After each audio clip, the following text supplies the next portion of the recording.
We're somewhat capacity, constrained. I mean, especially on the air side, there's been a huge consolidation, on the airline side. I mean, there's only so many options that you have to get from point A to point B, and and C, D, and F if you have to get there.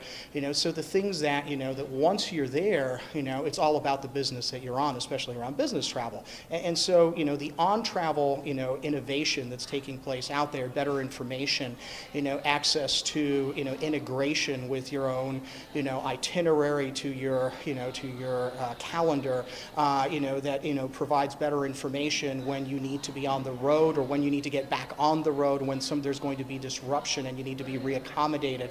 All of those things are really starting to get some traction right now.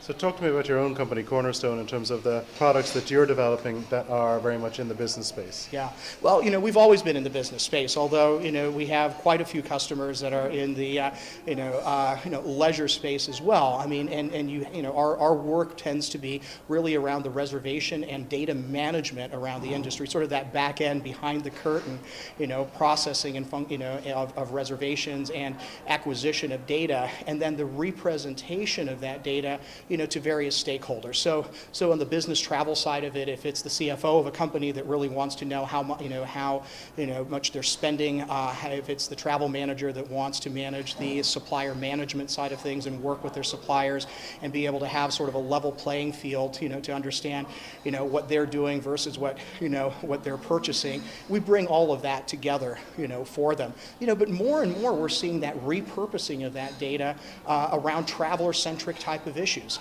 Things around personalization, because I really think that there's an opportunity out there, and we're going after that, to really socialize that data in different ways, beyond just the people that have the job of a travel manager or procurement person, to really get it out there maybe to the traveler and to be able to influence behavior so that the traveler can be a better purchaser and ultimately benefit the company. And in fact, we spoke about the lack of innovation, in fact, for the first few minutes. And I think you made the point that, in fact, what the business traveler ultimately wants is an efficient and productive product. Yeah, absolutely. I think travelers today have a lot of choices that they're able to download onto their mobile applications, things that allow them to be more productive while they're on the road. Often is the case, that the operational side of the business, the travel management companies, the suppliers, don't really have, the contents or context really, of what the traveler is experiencing. And business travel is, about the travel part of it. It's about getting on the road. It's about closing that deal. It's about doing the things that you have to do as an employee of that company to bring home the business. And often travel is thought of more as a transactional phenomenon, versus an outcome, such as a good business trip, a closed deal, a productive meeting, So when things don't go well, usually the traveler is left to figure that out on their own. And a lot of the panelists for the first while interpreted the word or the question innovation in terms of technology, but in fact I think you made the point that actually where's the innovation in the business model? And it looks like it hasn't changed in a long time. It really hasn't, because, we've, through the years, I mean, we've been really constrained, I think, around business models, and how these business models have constrained us is that how revenue flows in this industry, how you pay suppliers, how fees are paid to travel management companies, it goes down a very specific pipeline. And that data, that's created from that pipeline is often not accessible as it needs to be, to really provide, an openness, if you will, to the innovation that's out there. Often is the case that you have companies that are innovating around travel that don't have the ability to access the operational side of travel. And that usually brings innovation to a halt.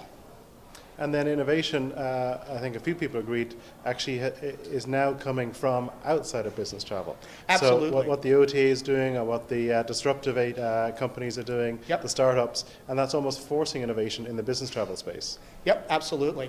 And you see, you know, the consumer side, the leisure side of business, you know, of the travel, you know, business, if you will, you know, really looks to see how can they get more, you know, consumers to come to their site, you know, which is a very different phenomenon than the business travel side of it, which is trying to constrain around a policy that's trying to drive, you know, an agenda around, you know, stewardship of, you know, how travel is paid for, you know, how much you spend, you know, where you get a lot more innovation is where there aren't those constraints, you know, and so travelers tend to look at the leisure side of it, you know, or the more publicly accessible sites out there, you know, that they provide much more accessibility to content and much more flexibility in being able to get better deals sometimes, and to be able to get them, you know, the product, if you will, or the schedule, better said, you know, of getting, you know, on with business. So we've talked about technology, we've talked about the business model, and all of it seems to be going back to the actual traveler experience, which maybe they've been left out of the equation for a long time. I think so. Talk to me about